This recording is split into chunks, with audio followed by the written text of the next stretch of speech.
নমস্কার সকলকে, বেঙ্গল স্পোর্টস ব্লগের নতুন একটি ভিডিওতে ওয়েলকাম। আশা করছি সবার দোলযাত্রা হোলি খুব ভালো কেটেছে। আজকের এই ভিডিওটা কিন্তু খুব গুরুত্বপূর্ণ একটি ভিডিও, বিকজ ইস্টবেঙ্গলের আগামীতে 5 তারিখ এফসি গোয়ার সাথে তাদের চতুর্থ হোম ম্যাচ রয়েছে। লাস্ট ম্যাচে কিন্তু তারা 2-1 জামশেদপুরের কাছে হেরে গেছে এবং এই মুহূর্তে কিন্তু তারা লিগ টেবিলের 5 নম্বরে রয়েছে এবং এই যে ফোর্থ ম্যাচগুলো স্টার্ট হবে প্রতিটা দলেরই, সেই ম্যাচের কিন্তু প্রথম ম্যাচ, যে গেম উইক স্টার্ট হবে তার প্রথম ম্যাচ কিন্তু ইস্টবেঙ্গল এবং এফসি গোয়া। রিসেন্টলি যদি আমরা দেখি, কিছুদিন আগেই অর্থাৎ 2 মাস আগেই কিন্তু, বা প্রায় 3 মাস আগে কিন্তু এফসি গোয়া কিন্তু ইস্টবেঙ্গলকে হারিয়ে তারা কিন্তু back to back super cup তাদের ঘরে তুলেছে। লাস্ট সিজনে যদি আমরা আইএসএল এ দেখি, ইস্টবেঙ্গল কিন্তু সল্টলেক স্টেডিয়ামে 3-2 গোলে কিন্তু এফসি গোয়ার কাছে হেরে গেছিল। বোরা হেরেরা হ্যাট্রিক করেছিল, অ্যাওয়ে ম্যাচে গিয়ে 1-0 হেরে এসেছিল। অর্থাৎ রিসেন্টলি যদি আমরা দেখি, এফসি গোয়ার সাথে কিন্তু ইস্টবেঙ্গলের ট্র্যাক রেকর্ড খুব একটা ভালো নয় এবং যদি অল ওভার আমরা আইএসএল এর স্ট্যাটস দেখি, ইস্টবেঙ্গল কিন্তু মাত্র একবার এফসি গোয়াকে হারিয়েছে। ইস্টবেঙ্গল ওদের ডিফেন্সটাকে কিভাবে ভাঙবো আমরা, সেইটা নিয়ে কিন্তু আজকের ভিডিওটা শুরুতেই প্রত্যেককে বলছি, ডেফিনেটলি একটু অন্যরকম হবে, ডিটেল ডিসকাশন হবে, একদম টেকনিক্যাল আলোচনা হবে। তোমাদের ভালো লাগবে, নিশ্চয়ই ভালো লাগবে। যদি ভালো লাগে অবশ্যই সাবস্ক্রাইব করবে, আরও মানুষের কাছে ছড়িয়ে দেবে। দেখতে থাকো ভিডিওটা, একদম পুরোটা শেষ অবধি দেখবে এবং একদম শেষে গিয়ে কিন্তু কমেন্ট করতে ভুলবে না, তোমাদের মতামত জানতে কিন্তু ভুলবে না। ইন্ডিয়ান সুপার লিগে যে সমস্ত দলগুলো রয়েছে, যারা টেকনিক্যাল ফুটবল খেলতে ভালোবাসে বা টেকনিক্যাল ফুটবল খেলে, তাদের মধ্যে কিন্তু definitely FC Goa is one of them. এবং তাদের যে স্টাইল অফ প্লেটা অনেকটাই বলবো শান্ত, সংগঠিত এবং কন্ট্রোল গেম স্টাইল কিন্তু তাদের, এবং তাদের এই সব কিছুর পিছনেই কিন্তু যে ব্যক্তি, যে মানুষটা রয়েছে, স্প্যানিশ হেড কোচ মানালো মার্কেস।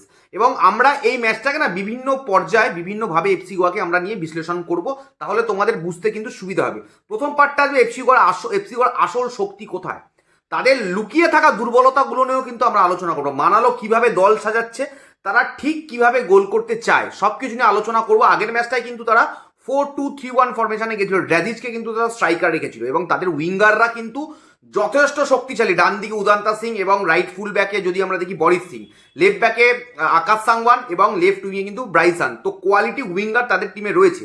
তো আমরা শুরুতেই যেটা নিয়ে আলোচনা করবো, যে ডিফেন্স থেকে কিন্তু তারা বিল্ড আপ করে থাকে। তোমরা যদি দেখবে, এফসি গোয়া কিন্তু তাড়াহুড়ো করে না, গোলকিপার থেকে শুরু করে সেন্টার ব্যাক বল ধরে এবং সেখান থেকে ধীরে ধীরে ধীরে ধীরে কিন্তু তারা প্রেস করে। তারপরে আর একটা জিনিসও দেখবে, যে হঠাৎ করে তারা একটা লাইন ব্রেকিং পাস দিয়ে থাকে, যে অপোনেন্ট যে ডিফেন্সিভ লাইনটা মানে ক্রিয়েট করছে, সেইটাকে কিন্তু একটা পাসের মাধ্যমে তারা ব্রেক করার চেষ্টা করে। এবং তারা সাধারণত কিন্তু, যেটা আমি তোমাদের বললাম আগের ম্যাচেও তাই করেছে, তারা 4-2-3-1 ফরমেশনে কিন্তু শুরু করে। এবং আমি যদি বলি যে 4-2-3-1 ফরমেশনটা মানালো মার্কেজের কিন্তু একটা ফেভারিট ফরমেশন, এবং সেই ফরমেশনে শুরু করলেও তারা যখন ইন পজিশনে যায়, সেটা কিন্তু 3-2-5 হয়ে যায়। এবং আরও একটা জিনিস বলি, একজন ফুল ব্যাক মানে ভিতরে ঢুকে যায়, যে তাদের যারা ফুল ব্যাক রয়েছে, সেটা রাইট ব্যাক হতে পারে, লেফট ব্যাক হতে পারে, তারা ভিতরে ঢুকে গিয়ে কিন্তু মিডফিল্ডে চলে আসে এবং সেটাই, এবং অপর যে প্লেয়ারটা রয়েছে তারা কিন্তু উইংয়ে চলে আসে। অর্থাৎ বরিস সিং, আকাশ সাংওয়ান এরা মিডফিল্ডে ঢুকে যায়, 5 জনের মিডফিল্ড হয়ে যায়, ব্যাক লাইনে কিন্তু 2 জন হয়ে যায় এবং সামনে উইঙ্গাররা একদম চলে। যদি আমরা মিডফিল্ডের কথা বলি, মানালো সবসময় চেষ্টা করে যে ম্যাচের গতি যেন তার হাতেই থাকে, বল কন্ট্রোল সবসময় রাখতে চায়, ম্যাচের টেম্পো হঠাৎ কমায় হঠাৎ বাড়ায়। এফসি গোয়ার খেলা যদি তোমরা দেখবে, লক্ষ্য করে দেখবে, সবসময় টেম্পোটা হঠাৎ করে ওরা বাড়াচ্ছে, হঠাৎ করে টেম্পোটাকে কিন্তু ফেলে দিচ্ছে। এবং এর থেকে কি বোঝা যায়, মাঝ মাঠে ওদের শর্ট পাসিং একটা ট্রায়াঙ্গেল, একটা ত্রিভুজ তৈরি করার চেষ্টা করে এবং এটাই কিন্তু ওদের মেন পজিশনাল যে প্লে, সেটাই কিন্তু ওদের ভিত্তিটা কিন্তু ওই যে ত্রিভুজগুলো বা যে ট্রায়াঙ্গেলগুলো তৈরি করা, ঠিক আছে। এবং এটার কারণটা কি, তারা এই ট্রায়াঙ্গেলগুলো তৈরি করে বিকজ অপোনেন্ট যদি প্রেস করতে ছুটে আসে, সেই জায়গায় কিন্তু তারা একটা স্পেস ক্রিয়েট হয় এবং তারা ধৈর্য ধরে ওই স্পেসটাই খোঁজে এবং সেই স্পেসেই কিন্তু অ্যাটাকটা তৈরি করে। এবং সব থেকে আমরা পরবর্তীতে যেটা নিয়ে আলোচনা করবো, যে উইং প্লে। দেখো, ওদের উইং প্লেটা নিয়ে না বলার কিছু নেই, আমি শুরুতেই বলেছি ভিডিওতে, যে এফসি গোয়ার সব থেকে ধারালো অস্ত্র হচ্ছে ওদের উইং প্লে। ফুলব্যাকগুলো যারা রয়েছে, আকাশ সাংওয়ান থেকে শুরু করে বরিস সিং, তারা ওভারল্যাপে যাবে, উইঙ্গাররা ভেতরে কাট করে, ব্রাইসান থেকে শুরু করে উদান্তা, স্পেশালি ব্রাইসান তো আউটস্ট্যান্ডিং কাট করে ভেতর দিকে ঢোকে এবং সেখান থেকে তার কিন্তু গোল করারও, ইনসাইডে ঢুকে কিন্তু গোল করার একটা হ্যাবিটও রয়েছে বা গোল করার ক্ষমতা রয়েছে। উদান্তা হয়তো অতটা ঢুকছে না এই সিজনে, বাট উদান্তারও কিন্তু সেই ক্ষমতাটা রয়েছে এবং এই প্যাটার্নেই কিন্তু তারা উইংগুলোকে ইউজ করে মেন পজিশনে, মানে এই মেন কিন্তু এটাই তাদের অ্যাটাকের কিন্তু সিচুয়েশন। আমরা যদি পরবর্তী পয়েন্টে যাই, যে বল হারালেই একটা প্রেস, মানালো মার্কেজের খেলা আমরা দেখেছি, যে যখনই তারা বল হারাবে, উইদিন তারা দেখবে 5 থেকে 6 সেকেন্ডের মধ্যে সেই বলটাকে মানে তারা ধরে নেওয়ার একটা চেষ্টা করতে থাকে এবং এটাকে বলে কাউন্টার প্রেস, এটাকে মেনলি বলা হয় কাউন্টার প্রেস। ফলে প্রতিপক্ষ যে বলটাকে পেয়েছে, যে বলটা ধরো মিসপাস করলো এফসি গোয়া, সেই বলটা যে পেয়েছে সেটাকে নিয়ে তারা কিছু বিল্ড আপ করবে বা ক্রিয়েট করবে, সেই টাইমটা কিন্তু মানালো মার্কেজের ছেলেরা দেয় না। এই কাউন্টার প্রেসের মাধ্যমে কিন্তু মানালো মার্কেজের ছেলেরা সবসময় কিন্তু অপোনেন্টকে কিন্তু চাপে রাখে। মানালো মার্কেজের যে স্ট্র্যাটেজিগুলো ইউজ করে তারা অপোনেন্টকে চাপে রাখে, বা তারা তো যথেষ্ট সফল, সুপার কাপ দুটো জিতেছে, আইএসএল আগের রানার্স আপ, এবারেও তারা ভালো শুরু করেছে, 3 ম্যাচে 7 পয়েন্ট। তাদের প্রথম ম্যাচটা তারা ইন্টারকাটির সাথে ড্র করেছিল, পরের দুটো ম্যাচ তারা জিতে নিয়েছে। তো বাট জিতে নিলেও আমি বলবো যে দুটো ম্যাচ তারা জিতেছে, স্পোর্টিং ক্লাব দিল্লি এবং মোহামেডান, তারা কিন্তু এখন অব্দি টপ লেভেলের কোনো সাইডের সাথে কিন্তু দেখো না। আমি বলবো ইস্ট বেঙ্গল কিন্তু এই সিজনে কিন্তু one of the top teams ISL এ, সেটা কিন্তু শুরুয়াতটা দেখে প্রথম দুটো ম্যাচ দেখে কিন্তু আমাদের অন্তত তাই মনে হয়েছিল। ইস্ট বেঙ্গলের অনেক গাফিলতি আছে, সেগুলো নিয়ে আমরা নিশ্চয়ই আলোচনা করবো।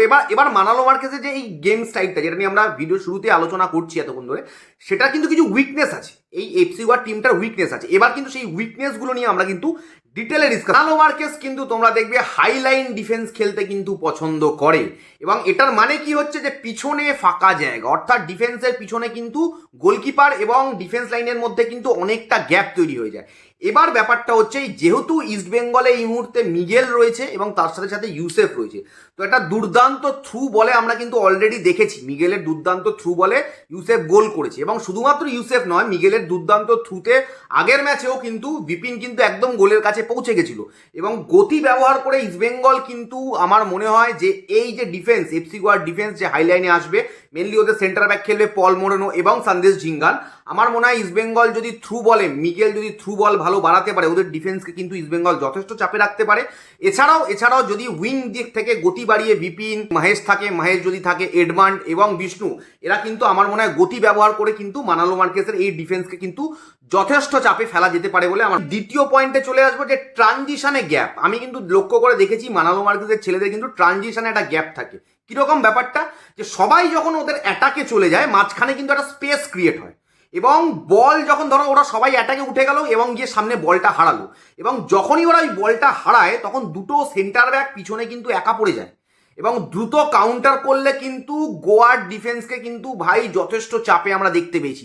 দ্রুত কাউন্টার অ্যাটাক যদি ইস্টবেঙ্গল করতে পারে উইথ বিপিন সিং, বা ডান দিক থেকে এডমান্ড, মিগেল যদি একটা থ্রু পাস দিতে পারে, তাহলে কিন্তু গোয়ার ডিফেন্সকে ইস্টবেঙ্গল কিন্তু চমকে দেবে। ফিজিক্যাল প্রেসে কিন্তু গোয়ার টিমটা খুব একটা কমফোর্টেবল নয়, ওরা কিন্তু খুব একটা কমফোর্টেবল। আগের ম্যাচে যদিও সাহিল টাবোরা রয়েছে ওদের মিডফিল্ডে, আয়ুষ ছেত্রী এবং সাহিল টাবোরা মানে ডবল পিভটে ওরা আগের ম্যাচে গেছিল, তাও কিন্তু ফিজিক্যালি কিন্তু ওরা খুব একটা মানে ফিজিক্যাল গেম প্লে কিন্তু করতে চায় না। ওরা কিন্তু মানালো মার্কেজ খানিকটা শর্ট পাসের মধ্যে খেলতে যায়। সেই ক্ষেত্রে মানে ইস্টবেঙ্গল যদি একটু মানে ফিজিক্যাল ফুটবল খেলে, বা আমি বলবো একটু প্রেসিং ফুটবল খেলে এবং একটু বডি চ্যালেঞ্জের দিকে যায়, এবং আমার মনে হয় ওদের শর্ট পাসিংয়ের যে ছন্দটা আছে সেইটাকে যদি মিডফিল্ডে ব্রেক করতে পারে, মোহাম্মদ রাশিদের সাথে কে পেয়ারিংয়ে থাকবে মিডফিল্ডে দেখতে হবে, সাউল থাকবে কিনা I am not sure at this point of time, but যেই থাকুক আমার মনে হয় এইটা যদি পসিবল হয় মিডফিল্ডে ওদেরকে যদি একটু আমরা আনসেটেল করতে পারি ফিজিক্যালি, তো সেই জায়গাতে কিন্তু ওরা কিন্তু যথেষ্ট অস্বস্তিতে পড়ে যায়। এফসি গোয়ার কিন্তু কিছুটা সেট পিসে ওদের ডিফেন্স করায় দুর্বলতা রয়েছে, যদিও ওদের সন্দেশ ঝিঙ্গান, পল মোরেনো রয়েছে, তাহলেও কর্নারে কিন্তু আমি দেখেছি ওরা কিন্তু সবসময় নিখুঁত মার্কিং করতে পারে না। এবং জোনাল মার্কিংয়ের ক্ষেত্রে যেটা আমরা দেখি, সেই ক্ষেত্রে কিন্তু ওদের কিন্তু অনেকটা কনফিউশন তৈরি হয় ওদের প্লেয়ারদের মধ্যে। এটা কিন্তু একটা ওদের নেগেটিভ সাইড, যেটাকে কিন্তু ইস্টবেঙ্গল তাদের পজিটিভ সাইড হিসাবে ইউজ করতে পারে। কারণ ইস্টবেঙ্গলে কিন্তু ফ্রি কিক বা ভালো কর্নার নেওয়ার ক্ষেত্রে কিন্তু ভালো প্লেয়ার রয়েছে, অর্থাৎ মিগেল রয়েছে, মানে মিগেল যথেষ্ট ভালো কর্নার এবং ফ্রি কিক কিন্তু এই সিজনে এখন অব্দি প্রথম 3টে ম্যাচে নিয়ে। তো সেই জায়গা থেকে ইস্টবেঙ্গলে একটা গোল স্কোরিং অপরচুনিটি ক্রিয়েট করার ক্ষেত্রে একটা সুযোগ থাকবে, এবং এফসি গোয়ার একটা গোল খেয়ে যাওয়ার কিন্তু ওই জায়গায় একটা চান্স থাকবে। মানালো মার্কেজ কিন্তু খুব একটা না মানে আবেগের সাথে এগিয়ে গিয়ে ফুটবল খেলে না, ঠিক আছে, অনেকটা প্ল্যানিং করে ফুটবল খেলতে নামে, এটা কিন্তু আমরা বারবার দেখেছি। এবং তার যেটা মেন ইউএসপি ফুটবল খেলানোতে, যেটা আমার মনে হয়েছে, যেটা শৃঙ্খলা, একটা পজিশনাল নিয়ন্ত্রণ, একটা মানসিক দৃঢ়তা, এটা কিন্তু এই এফসি গোয়া টিমটার মধ্যে রয়েছে। সেই জন্যই কিন্তু তারা ধারাবাহিকভাবে ইন্ডিয়ান ফুটবলে যথেষ্ট সফল বলে আমি মনে করি। এবং এই টিমটা কিন্তু কখনোই প্যানিক করে না, এবং পিছিয়ে পড়লেও প্যানিক করে না। এইটা কিন্তু এই টিমটার একটা অ্যাডভান্টেজ, এটা আমাদের মানতে হবে।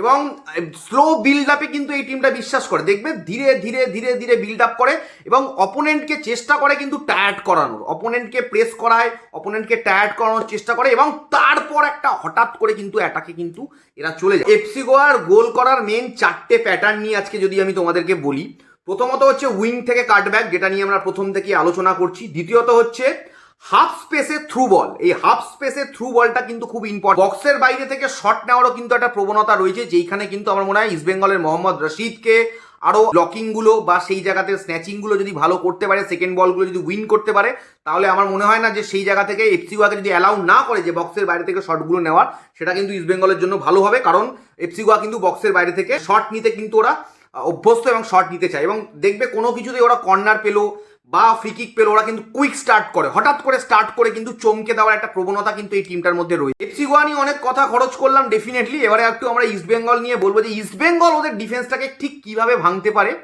এবং কৌশলগত যুদ্ধ তো হবে দুজন মানালো মার্কেজ এবং অস্কার বুজো, দুজন স্প্যানিশ কোচের মধ্যে। সেই কৌশলগত যুদ্ধতে ইস্টবেঙ্গল কিভাবে ওদের ডিফেন্সটা ভাঙতে পারে যদি বলি, আমি প্রথমেই বলবো যে লং বল, মানে ইন বিহাইন্ড যে লং বলগুলো আসে, ঠিক আছে, সেই ইন বিহাইন্ড লং বলগুলো কিন্তু ইস্টবেঙ্গলের খুব কাজে লাগতে পারে।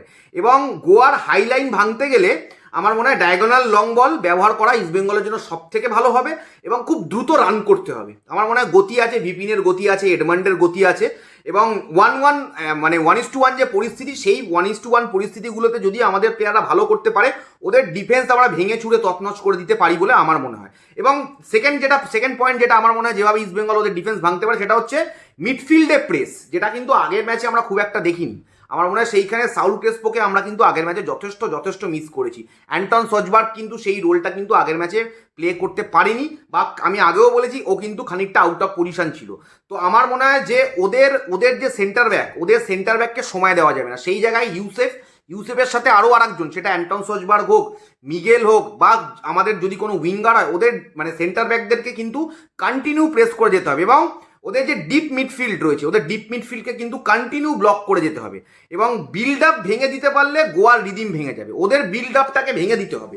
ওরা কিন্তু কন্টিনিউস নিজেদের মধ্যে ছোট ছোট পাস খেলে বিল্ড আপ করবে, সেই বিল্ড আপগুলোকে যদি আমরা ভেঙে দিতে পারি, সেটা আমাদের জন্য ভালো হবে। যে ট্রানজিশনের কথা যদি বলি, বল পেলেই 2-3 পাসে আক্রমণে চলে যেতে হবে, একদম মানে ডিফেন্স টু অ্যাটাকে একদম কুইক ট্রানজিশনে আমাদেরকে যেতে হবে। এবং ধীরে ধীরে খেললে, মানে ওই স্কোয়ার পাস সামনের দিকে তাকিয়ে দেখছি এদিক ওদিক, তাহলে কিন্তু ডিফিকাল্ট হয়ে যাবে। ওরা যদি শেপে চলে আসে তাহলে কিন্তু ডিফিকাল্ট হয়ে যাবে। এবং আমার মনে হয় এই এফসি গোয়া টিমের এগেনস্টে ইস্টবেঙ্গলের সব থেকে যেটা মেন ওয়েপেন হতে পারে, সেটা হচ্ছে স্পিডে